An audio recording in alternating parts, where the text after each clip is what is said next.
એમને એક ગર્જનાથી આખી ભાજપ સરકારની ઊંઘ હરામ થઈ જાય છે એવા આમ આદમી પાર્ટીના લોકપ્રિય ધારાસભ્ય આખા ગુજરાત જેમને ઓળખે છે, એક એવા સમૂહના નેતા છે, આદિવાસી સમૂહના નેતા છે, આખા વિસ્તારની અંદર એટલા લોકપ્રિય છે એવા અમારા આમ આદમી પાર્ટીના નેતા ચૈતરભાઈ વસાવાને વિનંતી કરીશ કે આવી આજની આ પરિવર્તન સભાની અંદર આપ હાકલ કરે.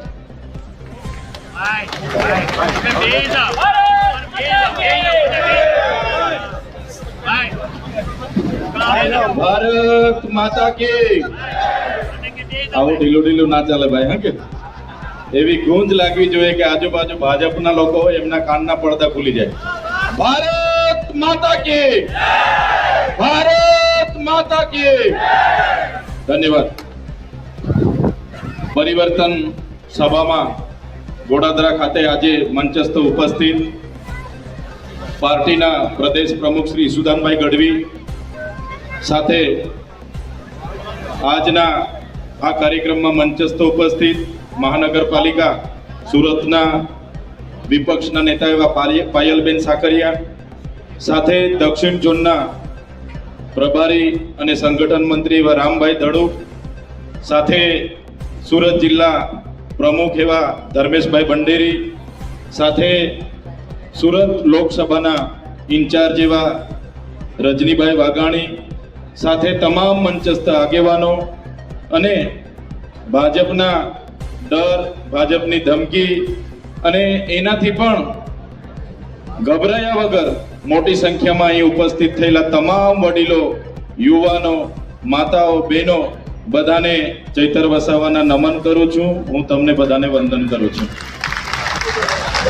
સાથીઓ, હમણાં જ હું રસ્તે આવતો હતો અને સમાચારમાં જોયું કે ભાજપના જ વડોદરા જિલ્લાના 5 જેટલા ધારાસભ્યએ મુખ્યમંત્રીને પત્ર લખ્યો અને એવી વેદના વ્યક્ત કરી કે છેલ્લા 30 વર્ષથી ભારતીય જનતા પાર્ટીનું શાસન છે. એક હપ્તું શાસન તાલુકા જિલ્લા પંચાયતથી લઈ મહાનગરપાલિકાથી લઈ ગુજરાત સરકાર, દેશની સરકાર ભારતીય જનતા પાર્ટીની હોય અને શાસક પક્ષના ધારાસભ્ય તરીકે અમારી રજૂઆત અમારા કલેક્ટર નથી સાંભળતા, જિલ્લાના જિલ્લા વિકાસ અધિકારી નથી સાંભળતા, કમિશનર નથી સાંભળતા, એસપી નથી સાંભળતા. એવી આજે એમણે રજૂઆત કરી, એક પત્ર પાઠવ્યો. ત્યારે સાથીઓ વિચાર કરો, આ 30 વર્ષના એક હપ્તું શાસનમાં ભારતીય જનતા પાર્ટીના પોતાના ધારાસભ્યને કોઈ સાંભળતું ના હોય, ભારતીય જનતા પાર્ટીના ધારાસભ્યનું કોઈ માનતું ના હોય, તો તમારા અને અમારા જેવા સામાન્ય નાગરિકોની તો શું દશા થતી હશે. આજે 30 વર્ષના શાસનમાં ભારતીય જનતા પાર્ટી માત્ર ને માત્ર ભય, એક ડર પેદા કર્યો છે કે કોઈ પણ ભારતીય જનતા પાર્ટીને સવાલ પૂછો. ખેડૂત, હમણાં થોડા દિવસ પહેલા આગલાવના એક ખેડૂતે ત્યાંના સરપંચના વિરુદ્ધમાં મુખ્યમંત્રીને રજૂઆત કરી તો એ ખેડૂત પર એને સળગાવીને મારી નાખવાના પ્રયાસો થયા. કોઈ વિદ્યાર્થી એમના શિક્ષણની અધિકારો માંગે, કોઈ યુવાન આ સરકારમાં રોજગાર માંગે, કે કોઈ સ્વાસ્થ્ય માટેની રજૂઆત કરવા જાય, કોઈ પીવાનું શુદ્ધ પાણી મળે એની રજૂઆત કરવા જાય, કોઈ વીજળી મળે એની રજૂઆત કરવા જાય, ત્યારે આ ભારતીય જનતા પાર્ટીના નેતાઓ એમને ડરાવે, ધમકાવે, પોલીસનો ઉપયોગ કરે, પોલીસને ત્યાં મોકલે, એમના પર રેડ પડાવે, ખોટા કેસ કરાવે અને એમને દબાવવા માટેનું કામ કરે છે. આજે આપણી વચ્ચે શ્રવણભાઈ જોશી નથી, એનું અમને દુઃખ છે. જે શ્રવણભાઈ જોશીએ એમના સમાજ માટે અવાજ ઉઠાવ્યો, સુરતની જનતા માટે અવાજ ઉઠાવ્યો, સુરતની જનતાને સુવિધા મળે એના માટે અવાજ ઉઠાવ્યો, ત્યારે આ ભારતીય જનતા પાર્ટીના નેતાઓને ગમ્યું નહીં અને શ્રવણભાઈ જોશી પર ખોટો કેસ કરીને એમને જેલમાં મોકલ્યા છે. પણ સાથીઓ, શ્રવણભાઈ જોશી એકલા નથી, શ્રવણભાઈ જોશી સાથે આમ આદમી પાર્ટી, પૂરી ગુજરાતની પાર્ટી ઊભી છે. તમે જોયું હશે, અમે પણ અમારા વિસ્તારના લોકોના અવાજ બનીએ, ત્યાંના યુવાનોને રોજગાર મળે એની વાત કરીએ, ત્યાંના ખેડૂતોને સિંચાઈના પાણી મળે, પાકના ભાવ મળે એની રજૂઆત કરીએ, આદિવાસીઓ માટે બોલીએ, વિધાનસભામાં સરકાર સામે બોલીએ. અને આ ભારતીય જનતા પાર્ટીની સરકારને ગમે નહીં. મને પણ 2 વખતે મારા પરિવાર સહિત એક વખત અને મને એક વખત જેલમાં નાખ્યા. જેલમાં અમને પણ ડરાવવામાં આવ્યા, અમને પણ કહેવામાં આવ્યું કે તમે ભારતીય જનતા પાર્ટી સામે કેમ બોલો છો, અમારા મુખ્યમંત્રીને સવાલ કેમ કરો છો, અમારા અધિકારીઓ સામે કેમ બોલો છો, અમારા સાંસદ સામે કેમ બોલો છો, તમે આદિવાસીઓ માટે કેમ બોલો છો, અને તમે આ બધું બોલવાનું બંધ કરશો તો જ તમને જેલોમાંથી છોડીશું, તો જ તમારા પર ખોટી એફઆઈઆર નહીં થશે. ત્યારે પણ અમે કીધું હતું આમ આદમી પાર્ટીના જે પણ હશે, એ ચાહે ચૈતરભાઈ વસાવા હોય, એ ચાહે શ્રવણભાઈ જોશી હોય, એ ચાહે ગોપાલભાઈ ઇટાલિયા હોય, એ અમારા રામભાઈ હોય, એ અમારા પ્રવીણભાઈ રામ હોય, રાજુભાઈ કરપડા હોય, એ ગુજરાતની જનતાનો અવાજ બનવા વાળા લોકો છે. તમારી તાનાશાહી સામે અમે ડરવા વાળા લોકો નથી. અમે તમારી તાનાશાહી સામે લડીશું. 30 વર્ષના શાસન દરમિયાન તમે માત્ર ને માત્ર સામાન્ય જનતાને હેરાન કરી છે, પરેશાન કરી છે, પોલીસનો ઉપયોગ કરીને ડરાવવા અને ધમકાવવાનું કામ કર્યું છે. ત્યારે આજે જનતા એક પરિવર્તન ઈચ્છી રહેલી છે, અને સાથીઓ, માન્ય કેજરીવાલજીની માર્ગદર્શનથી, ગુજરાતના પ્રદેશ પ્રમુખ ઈસુદાન ગઢવીના માર્ગદર્શનથી આવનારા દિવસોમાં પૂરા ગુજરાતમાં પરિવર્તન આવી રહ્યું છે. અને પૂરા ગુજરાતમાં આવનારી તાલુકા જિલ્લા પંચાયતો હશે, આવનારી મહાનગરપાલિકાઓ હશે, કે આવનારા 2027 ની વિધાનસભાની ચૂંટણી હશે, આમ આદમી પાર્ટી પૂરા ગુજરાતમાં પૂરી મજબૂતાઈથી લડવાની છે અને પૂરા ગુજરાતમાં જીતવાની છે. સાથીઓ, થોડા વર્ષ પહેલા આજ ગુજરાતમાં ભાજપ અને કોંગ્રેસ જે વર્ષોથી શાસનો કરે, એમના લોકો સાથે મળીને શાસનો કરે, ગઠબંધન કરે, અંદર ખાને એમનું ગઠબંધન ચાલે. એમણે વાતો કરી કે ત્રીજો મોરચો અહીંયા ચાલશે નહીં, ત્રીજી પાર્ટી અહીંયા ચાલશે નહીં. પણ મને કહેતા આનંદ થાય છે, ત્રીજી પાર્ટી આપણી આમ આદમી પાર્ટી માત્ર ચાલતી નથી, ગુજરાતમાં આમ આદમી પાર્ટી હવે દોડવાની છે અને એને કોઈ રોકી નથી શકવાનું. ગઈકાલે સાંજે અમે જોતા હતા, અમારી સભા હતી વાપીમાં. એ સભા પતાવીને અમને સમાચાર મળ્યા.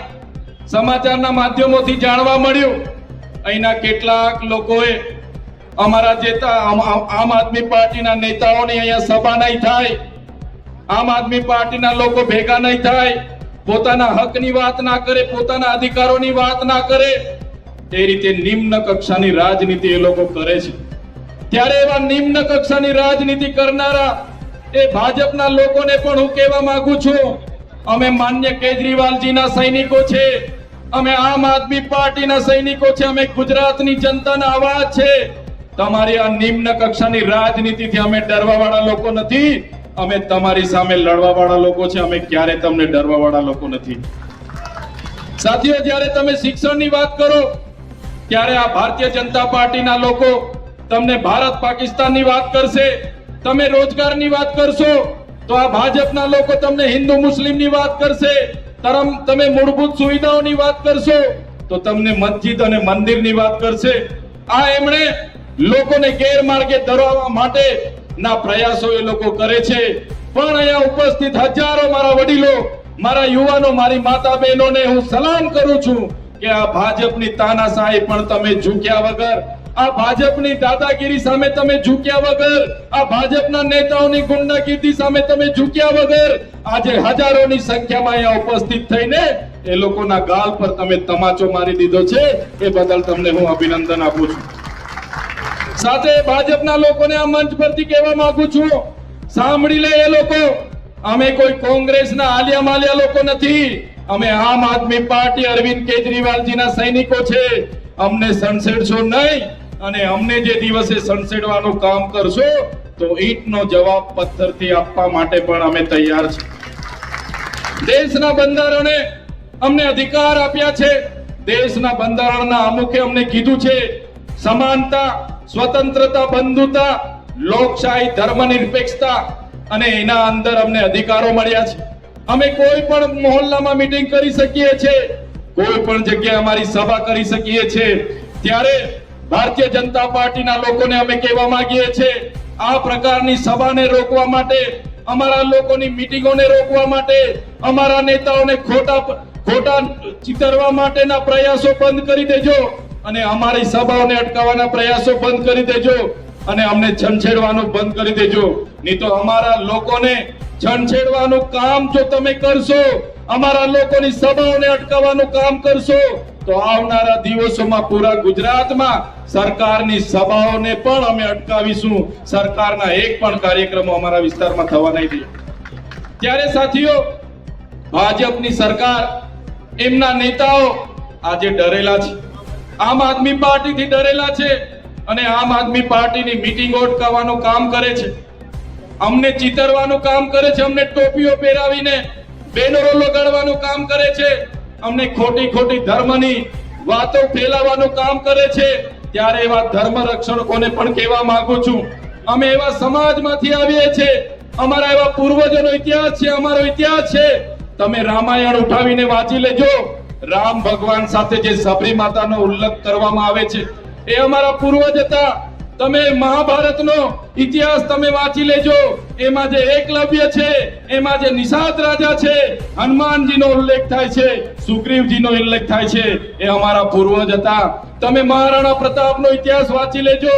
જ્યારે મહારાણા પ્રતાપ સાથે એમના પોતાના ભાઈ પણ નહોતા અને અકબર સામે જ્યારે લડવાનું થયું ત્યારે પૂંજાબિલની આખી સેના હતી. મહારાણા પ્રતાપ સાથે હલ્દી ઘાટમાં એ મોગલોના શાસકો સામે એ યુદ્ધ લડનારા જો કોઈ હોય તો અમારા પૂંજાબિલ, અમારા પૂર્વજો હતા. તમે મહારાષ્ટ્રના શિવાજી મહારાજનો ઇતિહાસ વાંચી લેજો. જ્યારે શિવાજી મહારાજ સાથે પોતાના સગાઓ પણ નહોતા ત્યારે એમની સાથે જે દુદાબિલની સેના હતી એ દુદાબિલ એ અમારા પૂર્વજ હતા. અમારા પૂર્વજોએ આટલું મોટું યોગદાન આપ્યું હોય અને તમને અમે ધર્મની વાત અમને શીખવાડવા માટે આવો, અમને ટોપી પહેરાવવાની વાત કરો, અમારા નામના બેનરો તમે સાઈન લગાડવાની વાત કરો તો અમે ક્યારે સાખી નથી લેવાના. એ ભાજપના નેતાઓને પણ આ મંચ પરથી કહેવા માંગુ છું, અમે આમ આદમી પાર્ટીના કાર્યકરો છે. આમ આદમી પાર્ટી એ ક્રાંતિમાંથી બનેલી પાર્ટી છે, આંદોલનમાંથી બનેલી પાર્ટી છે. અમે બધા લોકો ક્રાંતિકારી લોકો છે. ગુજરાતની જનતાને અમે ન્યાય આપવા માટે મોતને મુઠ્ઠીમાં લઈને નીકળ્યા છે. ત્યારે તમારી આવી નિમ્ન કક્ષાની રાજનીતિથી અમે ડરવાના નથી. તમારી આ નિમ્ન કક્ષાની રાજનીતિ સામે અમે લડીશું. ગુજરાતની જનતાને અમે ન્યાય આપીશું. એ વાત સાથે આજે આજના કાર્યક્રમમાં મોટી સંખ્યામાં, હજારોની સંખ્યામાં અહીંયા ઉપસ્થિત થયેલા મારા વડીલો, મારી યુવાન, મારા ભાઈઓ, મારી માતાઓ, મારી બહેનો, બધાને હું નમન અને વંદન કરું છું. આજના કાર્યક્રમમાં આપ સૌ ઉપસ્થિત રહીને અમારી હિંમત વધાવી, અમને સાંભળ્યા અને અમને આ કાર્યક્રમમાં અમારું સ્વાગત અને સન્માન કર્યું એ બદલ બધાનો ખૂબ ખૂબ આભાર. ધન્યવાદ. ભારત માતા કી જય.